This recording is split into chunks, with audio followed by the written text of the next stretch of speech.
mga balita, raksada sa mga isyu. Ini ang Raksada sa Radyo. Raksada sa Radyo. Ang ululubod natin na ba? Raksada sa Radyo. Ayong nga mga kapuso, welcome sa Martes ng edisyon sa Raksada sa Radyo. Petsa 18 sa bulan sang Agosto, 2026, Martes nga adlaw mga kapuso. Ini ang ululubod natin na ba? Raksada sa Radyo. Nagturutirha ng ulan kay nasang aga, dugay-dugay, naggalom naman, kag nagbupo naman ang ulan, way lang gidugay. Raksada. Ay lang nga kay way subong klase aton nga mga estudyante diri sa syudad sang Iloilo kag kaiping nga mga kabanwahanan way klase sa Pavia, sa Leganes, sa Dumangas, no? Mga taga Santa Barbara pasensya lang mo kay way kamo diyang sakop may naga-chat gyapon sa aton diyo. Raksada.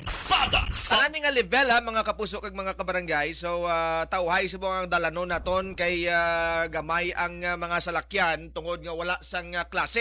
Kag may opisina gyapon ha sa mga pampubliko nga mga opisina sang gobyerno, ang mga private employees ya padayon gyapon sa pagtrabaho mga kapuso bisan pa nga nagasuksok butas, nagachinilas, iban gani, nagakrukos ang ilang nga pantalon para nga hindi malabot sang tubig baha. Raksada sa Radyo. Tinatanan na rin na yung pinakadalag ko kat mga balita subong nga Martes. Pinakadalag ko nga mga balita, subo! Nakaalarma nga balita dito sa Mindanao mga kapuso, 4 ka individual lakip ang 2 ka security guard kag 2 ka high school students ang ginapahayag nga napatay sa shooting incident sa Ateneo de Zamboanga University Junior High School. Siyam naman ka mga estudyante ang ginapahayag nga seryoso nga nasamaran. Gintudlo nga suspect isa ka 4th year high school student nga giningadlan lamang sa apelyido nga si Jalani. Wala pa sang opisyal nga ginakumpirmar sang mga otoridad ang casualty figures kag iban pa nga mga detalye. Mas makaalarma pagid kay ginaligar nga gin live stream pa sining suspetsado ang pagpangluthang sa mga biktima. Pinakadalag ko nga mga balita, subo! Sa ilo kita diri sa syudad sang Iloilo ginbaha ang 56 ka mga barangay sa syudad matapos ang madamol nga pag-ulan umpisa alas 2 sang kaagahon Agosto 18. Actually nagumpisa ini alas 8:40 pa lang sang gabi kahapon nga adlaw. Suno kay Darwin Jomel Papa ang Disaster Response Division Chief sang CDRRMO, pinakaapektado ang Haro kag Mandurriao District kung sa diin 479 ka pamilya o kon 1,570 ka individual ang nag-evacuate bangod ini sa sunod-sunod nga mga pag-ulan kag problema sa barado nga drainage systems. Padayon nga naka-alerto ang CDRRMO kag CSWDO kag ginapanugyanan ng mga pumuluyo ilabi na ang malapit sa creek o kon mga sapa nga maghalong kag magsunod sa abiso sang mga otoridad. Pinakadalag ko nga mga balita, subo! Sa kaangot nga balita, iara sa 196 ka pampubliko nga eskwelahan sa Western Visayas ang nag-suspend sang face-to-face classes subong nga adlaw Agosto 18 bangod sa malaing nga tiyempo tugas ang habagat. Sandig sa DepEd Region 6, 150,237 ka learners sa 7 ka banwa sang kag syudad ang apektado. Pinakamadamo sa Iloilo Province ka may 113 ka eskwelahan kag 67,673 ka learners, samtang 66 naman ka eskwelahan sa Iloilo City ang may 73,127 ka learners nga apektado. Sa Guimaras, 17 ka eskwelahan kag 9,437 ka mga learners ang apektado. Samtang nagadopta naman ang mga eskwelahan sang alternative delivery mode o kon ADM agud mapadayon ang pagtuon, samtang ginaprotektahan ng mga estudyante kag personnel batok sa malain nga tiyempo. Pinakadalag ko nga mga balita, subo! Malapit 3,000 ka school heads kag education supervisors sa bugos nga Rion 6 ang nagpasakop sa labing una nga Regional Assembly of Education Leaders sa Iloilo Convention Center subong adlaw. Suno kay Mr. Hernani Escolyar ang tagpamaba sang DepEd 6 balantayan ang pag-address ni DepEd 6 Regional Director Cristeto Eco sang pila ka regional issues kag concerns sang DepEd lakip ng updates kag progress sa mga proyekto kag programa sang ahensya.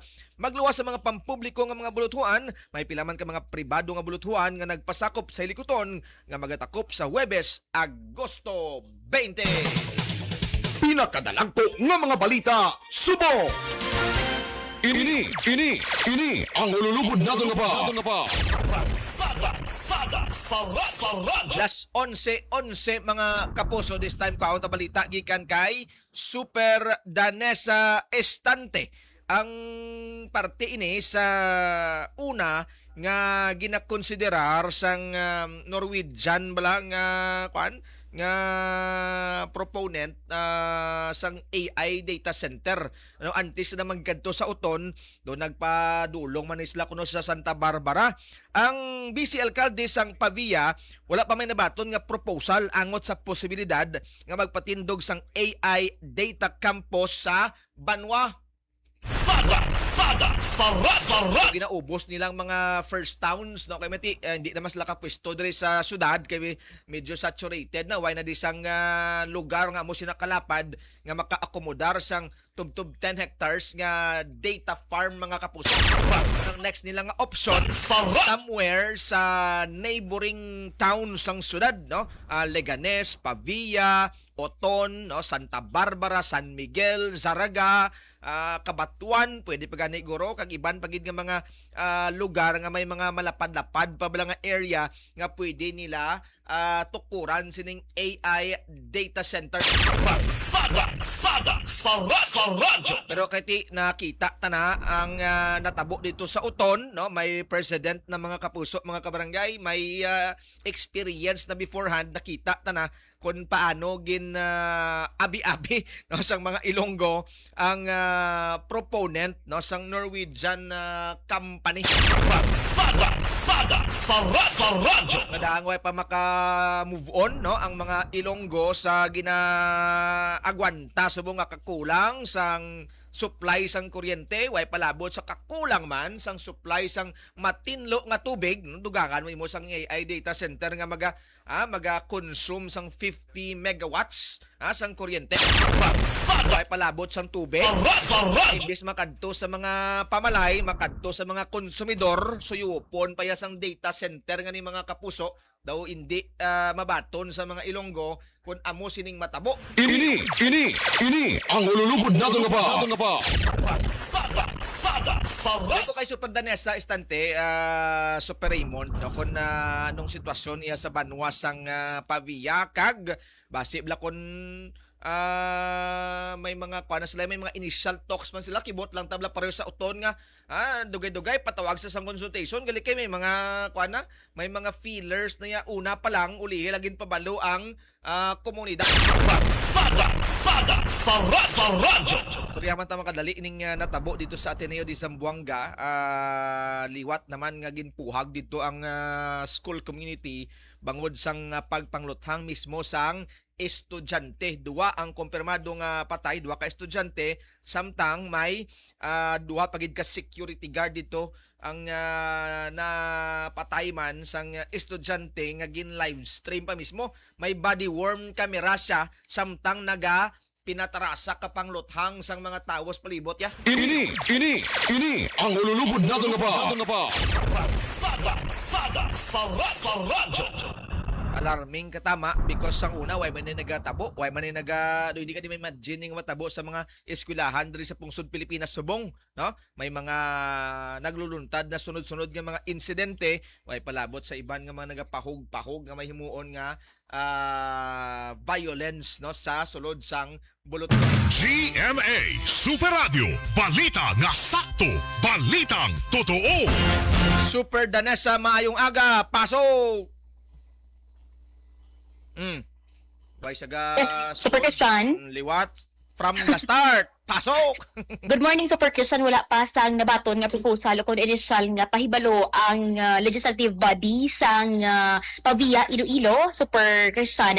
Angot sa posibilidad nga ipatindog nga isa ka 50 megawatt hyperscale data campus or AI data campus sa Banwa. Inangipayag sa aton ni Vice Mayor Edsel Heroche sang aton na interview kasunod ini, Super Christian, sang opisyal nga payag sang Metro Iloilo Water District ako ng MPIW nga nga nakabaton ini sang letter of intent o kon LOI halin sa Norway Green Energy kung sa diin ang pabiya amo ang proposed project location sang ginaplano nga AI Data Campus. Suno kay Goreseta suno sa kay Heretre Super Christian nga bukas man ang LGU Pavia o kun ang legislative body ang sanguni ang bayan sang Pavia sa pagdiskusyon sa amo nga proyekto basta masunod ang nagakaigo nga legal nga proseso lakip diri ang public hearing kag public consultation kaangay sang ginpatigayon sa Oton Iloilo. Nag-ugyon man or ginapayag man ni Roche kag nga kung may ara na gid man sang letter of intent supervision para sa proyekto dapat ini mahibaluan sang publiko ilabi na sa mga pabiyanhon. Nabelo naton nga kahapon Agosto 17 nagpagwa sang opisyal nga pahayag ang MPIW nga nagasiling nga nakabaton ini sang LOI nga may petsa Holyo sa East halin sa Norway Green Energy. So sa MPIW nagpabutyag ang Norway Green Energy sang interes nga i-explore ining posibilidad nga sa pagkuha sang industrial bulk water supply ag wastewater infrastructure para sa ginapropose nga 50 megawatt hyperscale AI campus. Now, ginpahayag pa sang MPIW sa ilang official statement Super Christian nga nasambit na letter of intent o kon LOI na tuhoy sa proyekto nga ginaplano ipatindog sa Pavia bilang proposed project location kag wala ini sang kaangtanan sa gina-propose nga AI data center project sa Uton. So amo ni klaro kahapon sang sang MPIW. Now, nagbakig-angot kita Super Christian sa kay Vice Mayor Hiroche kung bala may initial talk na sila or initial bisan informal talk lang with the proponent amo ning Norway Green Energy nga sila man mismo ining proponent dito sa may Oton Iloilo Super Christian. No, kahit kung lantaw naton diri according sa statement sa MPIW gin-outline sa LOI Super Christian ginalauban nga sa masunod nga tuig Setyembre tuig 2027 magsugod ang proyekto pag matapos ini ang full capacity sa tuig 2029.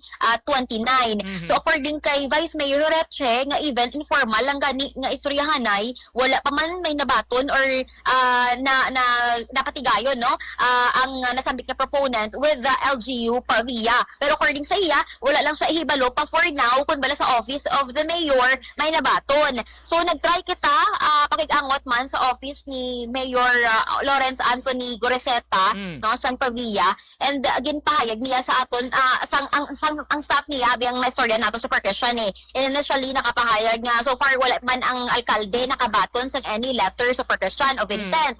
Pero ginatry pagid naton subong nga maistorya mismo ang alkalde sang Banua aside from BC alkalde agud ibalo naton sa percussion ng iya nga standman and at the same time sa percussion kung balabas may informal kung hindi man formal basta may informal man iya nga pagsigulanon sa iyang opisina with the proponent sa percussion. Kon in kaso gid man sa nakamuno si Vice Mayor kon may bastante silang lugar para butangan sa plano wise lang kaya para sa Oton bala may may ginatanda may na site na yang lugar ang proponent sa Abilay kag sa sa kabarangay to pa diyan Lambuyaw sa Pavia ay handin Super Danesa kay naka-indicate sa letter sa MPIW Super Question nga proposed location ang Pavia pero wala pa naka-indicate kung in particular ano nga mga barangay posible hamtangan sining AI data campus Super Question. Ang malipot gid lamang nga pahayag ni Vice Mayor Edsel Roche. Duwagi kami nakabaton. Paway na ko agad doon sa kabit ko sa executive pero sa legislative paway kami nakabaton sa nila na proposal. Right, because namon nga lander ya kagamay. So before, siyempre ina-accept na naman ito tama sa process, no? Na makagi, depende na sa amon nga sa LUP, kung na-confirm sa amon sa LUP. So damo pa na sa magyanan, like mga public hearing, consultation. Ako, hindi ko sa mga kami, open niyang pabiya, any kind of business, mo naman friendly kita pabiya. ang kabahin Super Christian sa pagpahayag ni Vice Mayor Edsel Roche sa Pavia, Iloilo. So hopefully within the next few hours or the next minutes Super Christian, nakabaton kita asang confirmation or coming from the office of the local chief executive sang Banwa sang Pavia, Super Christian. Salamat, Super Danessa. Balita nagikan sa Pavia, Iloilo, dahil sa itatasa ng GMA, Super Radio, DYSI, Balitang Totoo. GMA Super Radio. Balita nga sakto. Balitang totoo. Dapat yung balita ni Super Danessa sa Banwasang Pavia. Ang Pavia may pinakagamay nga land area sa bilog nga probinsya sang Iloilo among all towns, no? Hindi lang ko lagad Pavia gid man. Daw gina-recall ko Pavia siguro, no? Sila sa mga Pavia, Bingawan, Badjangan, gamay ni mga banwa mo, mga ano pag gani no. Basta isa ning kung hindi siya pinakagamay, isa siya siguro sulod sa top 3 na pinakagamay. Ti, why ka nadabutangan siguro? No, may mga ulumhandra sa Pavia pero hindi man tama nakalapad kunin ko para mo sa iba niya kabanwahanan sa probinsya. Duway ka na siguro sa luotan subong. Sa radyo. Muning nagadugang sa mga factors kung nga daw gina-reject no sa mga Ilonggo ang pagtukod sang AI data farm data center diri sa probinsya sang Iloilo. GMA Super Radio. Balita nga sakto.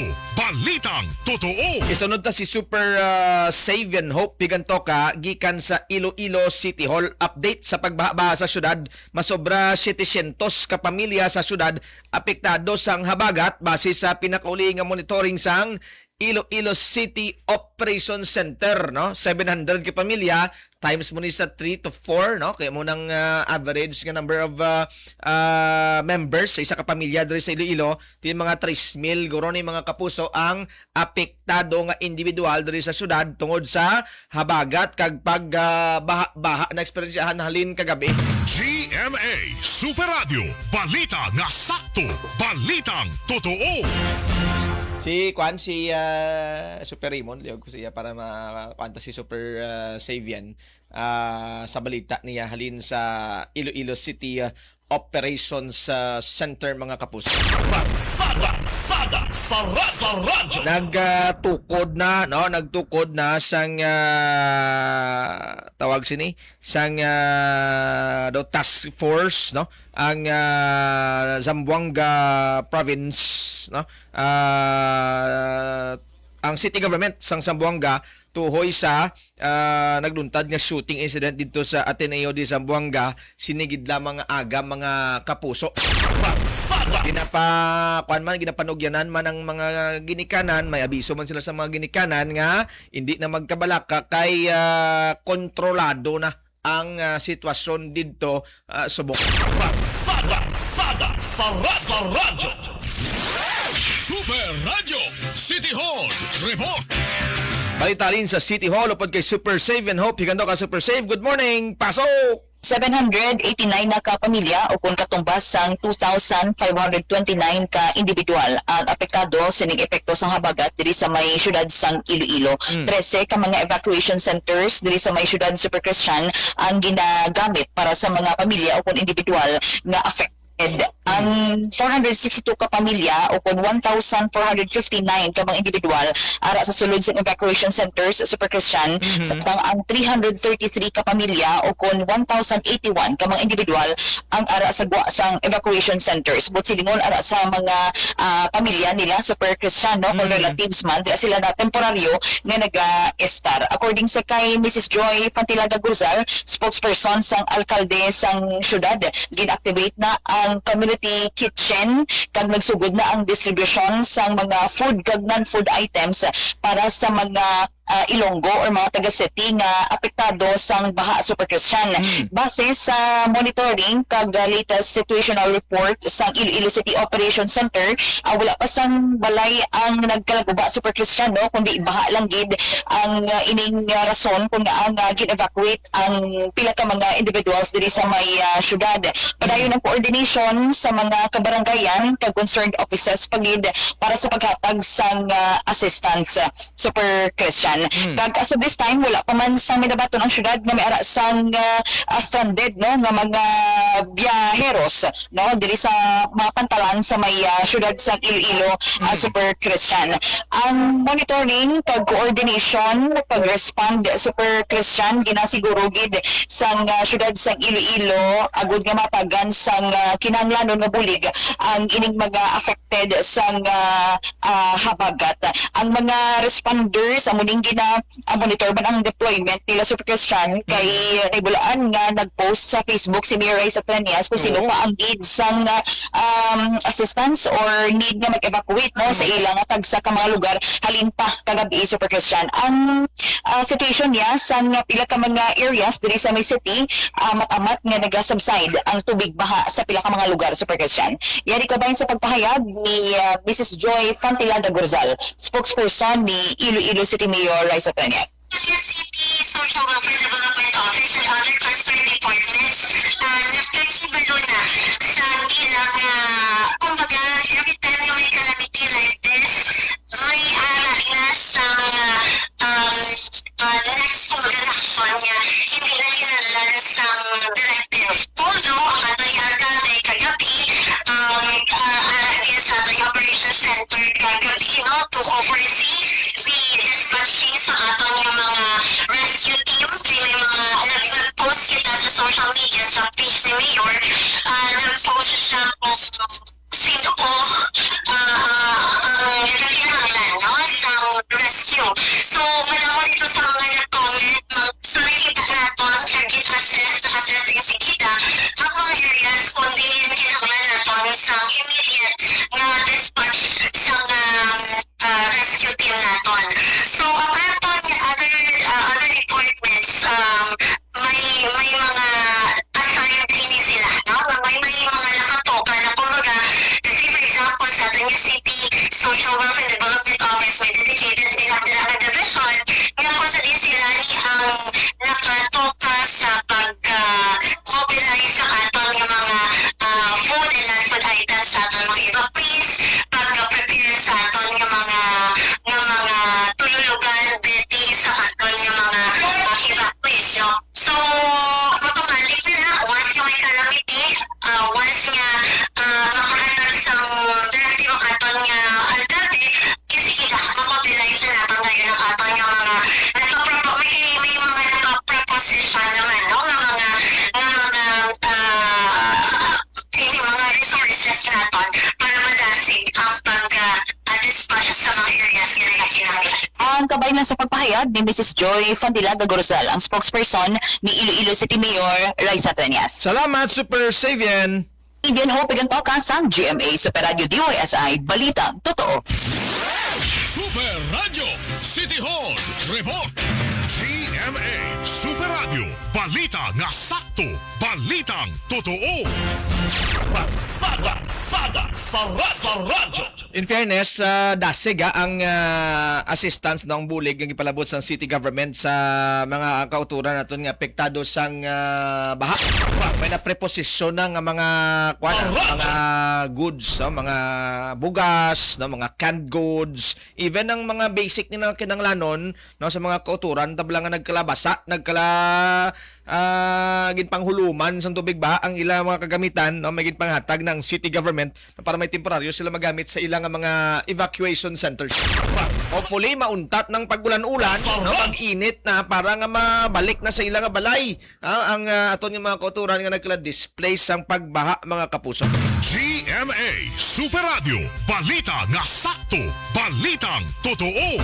Salamat kay Ma'am Lulit Fundal naga-monitor sa Simon Ledesma Haro mo man si Ma'am Ruti Sugan Nortillo dira sa Takas Haro kag ang iyang mga kauturan no alin sa Cavite hasta sa Badyangan diin pa man naga-monitor gyapon sa aton mga kapuso. Salamat man sa aton nga mga abyan si Sir Yuzel Posadas, thank you gid Ma'am Ana Marie Paklibar Piraman sang MV Chanova Elementary School, si Ma'am Jessa Nipomuceno, thank you gid. Anselma Mission Lasconia, thank you. Migo ko di si Irving Ganhe Centino, salamat gid. Sir Tibor Cristales, salamat gid.